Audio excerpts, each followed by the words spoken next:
Bonsoir Leïla Slimani, soyez la bienvenue sur TV5 Monde. Merci d'être avec nous. Vous êtes écrivaine, romancière, prix Goncourt 2016 pour votre roman Chanson douce et vous êtes donc la représentante personnelle du président de la République française Emmanuel Macron pour la francophonie. Alors vous étiez ce matin justement à cette conférence pour la promotion de la langue française et le plurilinguisme. Ça se passe à Paris, à la Cité internationale universitaire. Ça dure 2 jours. L'objectif c'est quoi au juste? L'objectif c'est d'écouter tous ceux qui vivent la francophonie au jour le jour, qui la font vivre, qui l'incarnent, qui parlent le français sur les 5 continents et qui ont des idées à nous donner pour le français, pour faire encore mieux vivre ce français, le faire encore mieux rayonner. Donc l'objectif, c'est de se laisser bousculer, de se laisser pousser dans nos retranchements pour essayer d'avoir une sorte d'état des lieux de ce que c'est aujourd'hui la modernité de la francophonie. Et vous, ce matin, c'était quoi le programme? Vous avez rencontré du beau monde? J'ai rencontré énormément de monde et puis j'ai animé une table ronde. C'était extrêmement émouvant. Il y avait un jeune entrepreneur chinois qui a appris le français par amour du foot et d'une femme. Un jeune Slovène juriste qui parle 5 langues par ailleurs, parce que ce que j'ai remarqué aussi, c'est le plurilinguisme, c'est-à-dire que tous ces jeunes parlent le français mais aussi beaucoup d'autres langues. Une urbaniste mexicaine, une militante mauritanienne, une écrivaine algérienne, et tous ont débattu de leurs idées pour le français et de leur vision de la francophonie. Alors, vous parliez d'un étudiant chinois. Nous avons, nous aussi, rencontré un étudiant chinois qui vit en France depuis 2011. Il étudie à la Cité universitaire internationale. Léa Baron est allée à sa rencontre. Elle a passé 64 secondes, pas plus, avec lui. Il s'appelle Yu Chonli. Regardez. Bonjour à tous, moi je m'appelle Yu Chonli, j'ai 24 ans et je suis chinois. En 2011, je suis venu en France pour continuer mes études dans le domaine ingénierie mécanique et actuellement je viens de commencer mon premier travail en France. Mon premier souvenir du français, c'était en Chine. Parce qu'avant de venir en France, j'ai passé une formation courte sur la langue française. Du coup, la première fois que j'ai entendu la langue française, j'étais impressionné. C'était un coup de foudre pour moi. Et pour moi, le mot préféré, c'est aimer. Parce qu'en France, on parle souvent de romantisme. Et en plus, à Paris, on sait que c'est une ville très romantique. Il y a le mur des amours. Du coup, je suis vraiment touché par ce mot-là, aimer. Le premier, c'est Victor Hugo dans le domaine de la littérature, parce que moi, j'ai eu l'occasion de lire ces phrases et je suis vraiment touché par les sentiments, les émotions dans ces phrases. Et la deuxième personne, c'est Zidane pour le foot, parce que le foot, pour moi, c'est aussi la passion. La francophonie, c'est comment dire, tout le monde parle français, c'est comment dire. Il y a différents types de français, mais on parle de la même langue. Ouais, c'est ça. On échange entre nous en français, quoi. C'est plutôt dans la nourriture, parce que par exemple le croissant, en Chine on dit croissant aussi. Voilà, parce que c'est quelque chose de spécial qui est venu de la France. Du coup, on prend son nom en français comme ça, voilà, pour montrer que ça vient de la France. Voilà. Voilà, la Cité universitaire de Paris, c'est 12 000 étudiants et chercheurs, 5 800 logements et 140 nationalités représentées. C'est impressionnant. Leïla Slimani, le mot préféré de Yu Chonli, c'est aimer en ce jour de la Saint-Valentin. Ça ne s'invente pas. Vous, quel est votre mot préféré dans la langue française? Alors c'est un mot un peu moins gai, mais c'est le mot mélancolie que je trouve magnifique dans sa sonorité, dans ce qu'il dit. Je ne crois pas qu'il existe dans beaucoup d'autres langues l'équivalent de la mélancolie. Alors cette langue française, on l'a dit souvent difficile, pas franchement logique sur le plan grammatique et orthographique. Certaines et certains le disent, elle est romantique, on vient de l'entendre avec cet étudiant chinois. Pour vous, la langue française, elle est synonyme de quoi ?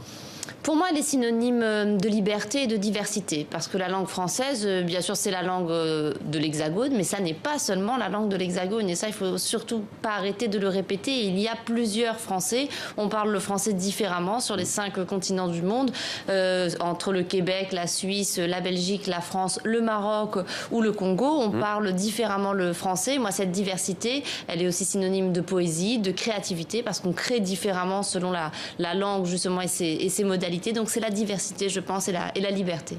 Alors justement, vous parliez, ce n'est pas seulement l'Hexagone. Emmanuel Macron, le président français, a dit « La langue française a son point d'équilibre quelque part entre Kinshasa et Brazzaville, bien plus qu'entre Paris et Montauban. Cette langue française a dépassé l'Hexagone, elle a parcouru le monde entier et elle est ce qui nous unit. » Vous êtes sa représentante spéciale et personnelle pour la francophonie. Quelle est au juste votre mission, Leïla Slimani? Ma mission, c'est essentiellement une mission de consultation, puisque je suis bénévole, je ne suis pas responsable d'aucune politique publique, mais ma mission, c'est véritablement de faire remonter les idées, parce que je crois qu'aujourd'hui, la francophonie, elle ne doit pas s'incarner seulement dans des programmes éthérés auxquels on ne comprend pas grand-chose et qui viendraient d'en haut. Ça doit vraiment venir d'en bas, ça doit venir de la société civile, de ceux qui, jour après jour, dans leurs associations, dans leurs salles de classe, sur des scènes de théâtre, font vivre cette langue et ont envie de la partager le plus possible. Donc mon objectif, c'est de faire remonter ces idées et d'essayer d'incarner, moi avec d'autres, une nouvelle image de la francophonie. Mais concrètement, qu'est-ce que vous faites? On imagine que vous voyagez beaucoup, vous parcourez le monde.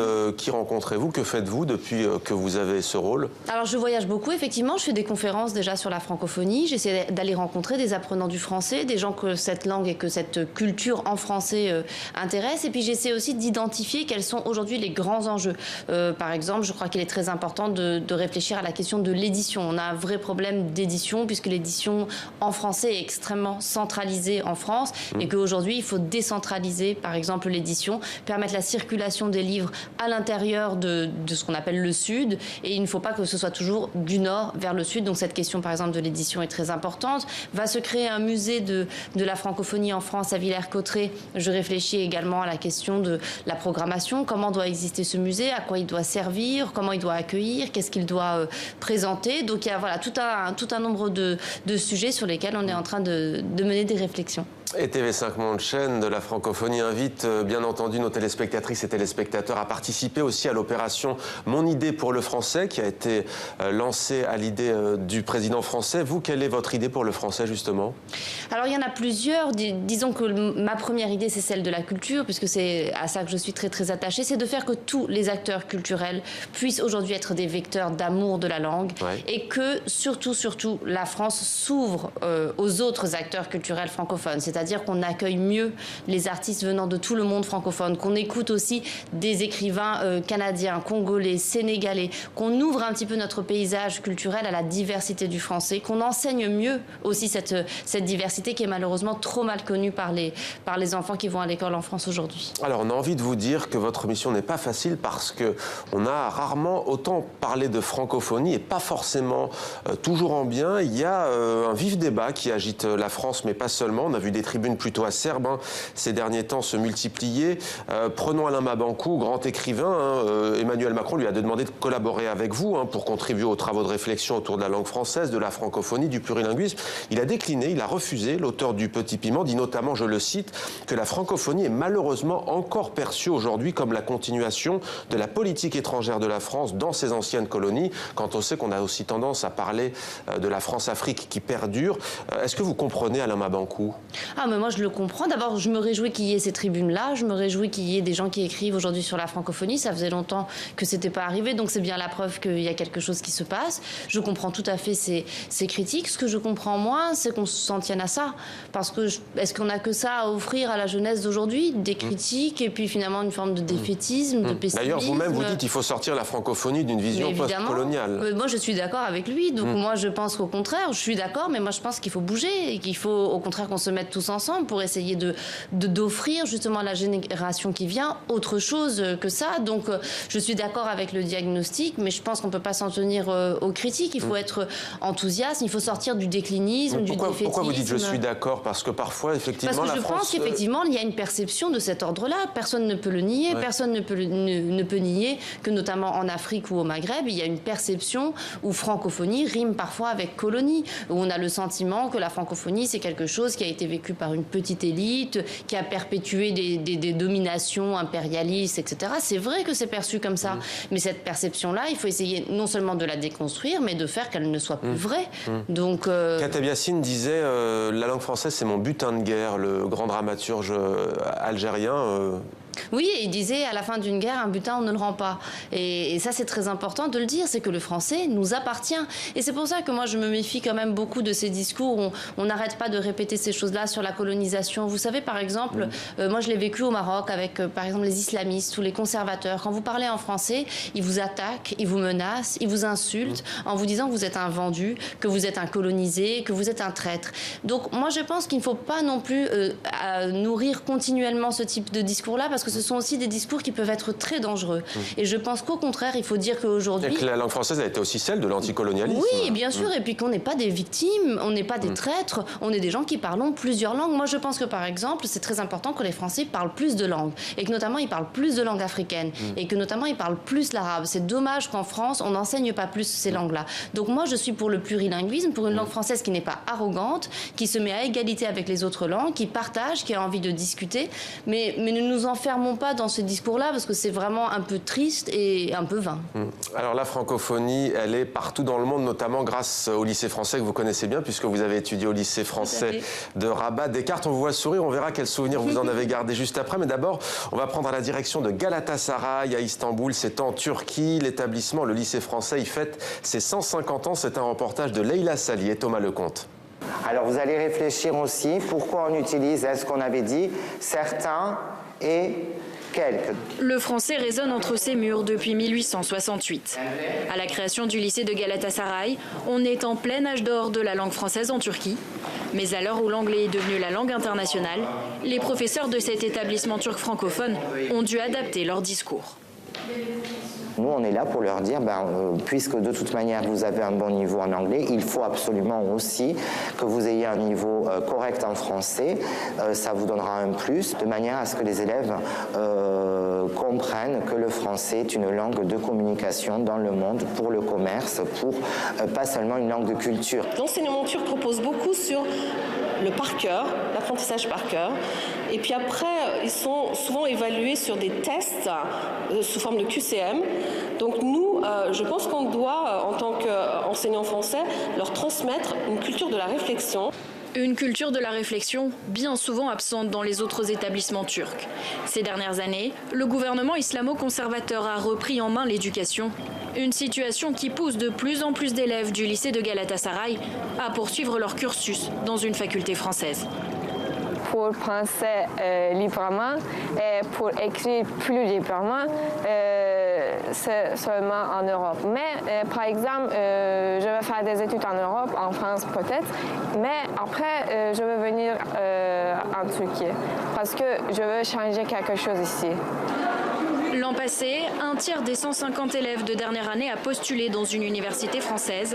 Face à la concurrence des études anglophones, la France présente un atout non négligeable. Pour certains élèves, effectuer des poursuites d'études en France par rapport à d'autres cursus aux États-Unis ou en Angleterre, quand vous n'avez pas de bourse, ça représente quand même une possibilité d'effectuer des poursuites d'études à moindre coût. Cette année, le lycée fête ses 150 ans. Le temps n'a pas abîmé sa réputation. Le français résonnera encore longtemps derrière son imposante façade. La francophonie sur les rives du Bosphore, Leïla Slimani, plutôt un beau symbole quand on sait que ce fleuve sépare l'Europe de l'Asie. Oui, bien sûr. Et vous savez, moi, justement, je disais que je voyageais beaucoup. Je vois beaucoup de ces symboles-là et de ces histoires individuelles extraordinaires. J'étais en Inde, où il y a 500 000 personnes qui apprennent le français, où est venu me chercher à l'aéroport un jeune apprenant de français qui voulait me rencontrer parce qu'il avait lu mes livres. Et je lui ai demandé, mais pourquoi est-ce que tu as eu envie d'apprendre le français? Il m'a dit, parce que c'est une langue intellectuelle et que j'avais envie de réfléchir. J'ai trouvé ça très très beau et puis il m'a raconté sa vie, comment le français était entré dans sa vie par un film qu'il avait aimé, qui lui avait donné envie d'apprendre cette langue. Donc c'est plein de beaux symboles aussi, la langue française et cet apprentissage de la langue française. Leïla Slimani, on va maintenant accueillir Linda Giguer. Leïla Slimani, vous allez découvrir l'humeur de Linda.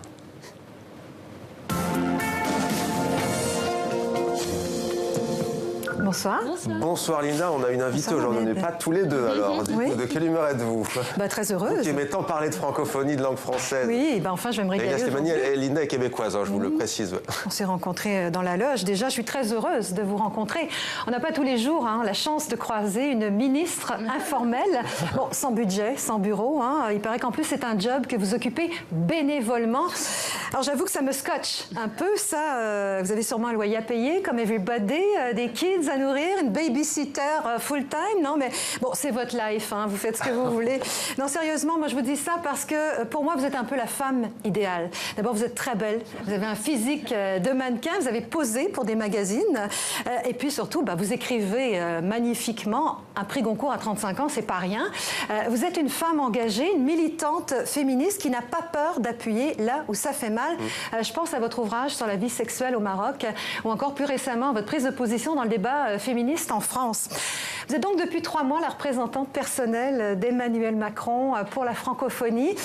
Alors, si vous me permettez, nous, la francophonie à TV5, on connaît ça très bien. Donc, je voudrais vous donner quelques tuyaux, parce qu'on baigne dans la francophonie, nous. D'abord, on a une mère française. Je sais que vous avez une grand-mère alsacienne. Par contre, votre papa marocain, nous, on ne sait pas qui est le père. Est-ce que c'est un Belge? Est-ce que c'est un Suisse? Est-ce que c'est un Canadien? De toute façon, nous, on aime les familles recomposées. Regardez, rien que sur ce plateau, on a un présentateur d'origine kabyle, une invitée franco-marocaine, une chroniqueuse québécoise. Vous voyez, c'est ça. Voilà, c'est parfait. C'est ça la francophonie. Nous, ici, on fait tous les sommets. Kinshasa, Dakar, Antananarive, Erevan, dans quelques mois, en Arménie. À chaque fois, il y a un sujet différent. Les jeunes, l'économie, le numérique, l'environnement. L'OIF ne touche pas trop aux sujets politiques, comme les droits de l'homme, les droits humains plutôt, la liberté d'expression, la démocratie, quoi. Depuis quelques temps. C'est l'un des axes de la francophonie, en tout cas sur le papier. Vous, Leïla Slimani, vous voulez changer cette francophonie, vous voulez la dépoussiérer, lui inventer un avenir. Je vous ai même entendu dire tout à l'heure dans la loge que vous cherchiez un nouveau mot pour remplacer francophonie. Alors c'est vrai que des idées, vous en avez, vous êtes écrivaine, puis des titres, vous avez l'habitude d'en chercher, mais j'ai tout de même une petite suggestion à vous faire avant de terminer. Coolitude, parce que le français, c'est cool. C'est vous qui l'avez dit. C'est vrai que vous aviez dit ça, Leïla Slimani. Oui, parce Qu'est-ce que vous avez pris de dire ça? Mais parce que moi, justement, je trouve ça complètement... je trouve ça un peu ringard de toujours mettre dos à dos les langues comme ça. Je veux dire, on vit dans un monde, il ne faut pas être hypocrite, il faut être lucide. On vit dans un monde où, bien sûr, qu'on parle l'anglais et bien sûr qu'on utilise le mot cool dans notre vie. Je trouve que cette espèce de vision très pincée où la langue française, elle devrait être un peu arrogante, excluante, comme ça, je trouve que c'est d'abord complètement faux. C'est ça qui est ringard, c'est pas la langue qui... Non, voilà, mais c'est complètement vain. C'est pas comme ça qu'on vit, donc la langue, il faut la vivre. C'est un outil pour vivre, pour aimer, pour discuter, pour rigoler. C'est pas un outil pour nous aliéner, donc voilà. Leïla Slimani, est-ce que vous avez encore le temps d'écrire? Vous voyagez beaucoup dans les avions, un prochain roman? Oui. Non, j'écris dans les avions, et puis là, j'ai sorti 3 livres en 3 ans aussi, donc voilà, je suis en train d'écrire une pièce de théâtre, je m'intéresse au cinéma, je fais plein de choses en même temps, et puis cet été, je vais m'enfermer pour essayer d'écrire mon 3e roman. Et pour finir, qu'est-ce que ça a changé, ce Goncourt? Je sais que vous dites que ça vous a apporté beaucoup d'amour, vous en aviez déjà. Qu'est-ce que ça a changé d'autre, si ce n'est que vous voyagez plus, que vous avez effectivement tous ces titres que Linda a cités tout à l'heure? Ça m'a apporté énormément de rencontres. Ça m'a apporté les gens du monde entier avec qui aujourd'hui j'ai un lien incroyable par ce livre qui a été traduit dans 40 langues. Et donc je me promène avec ce livre et je rencontre des gens qui ont des histoires à me raconter, qui ont des émotions à partager avec moi. Et je crois que c'est une immense chance et même un grand luxe dans la vie de pouvoir vivre une chose comme ça. Donc voilà ce que ça a changé. Ça m'a ouvert le monde. Oui, tout à fait. Et vous allez prendre la route pas demain, mais après-demain, vendredi, pour le salon du livre de Casablanca, Le Ciel. Merci beaucoup, Leïla Slimani, d'avoir répondu à nos questions. Merci, Linda. Leïla Slimani, je le rappelle, donc représentante personnelle du président français Emmanuel Macron pour la francophonie.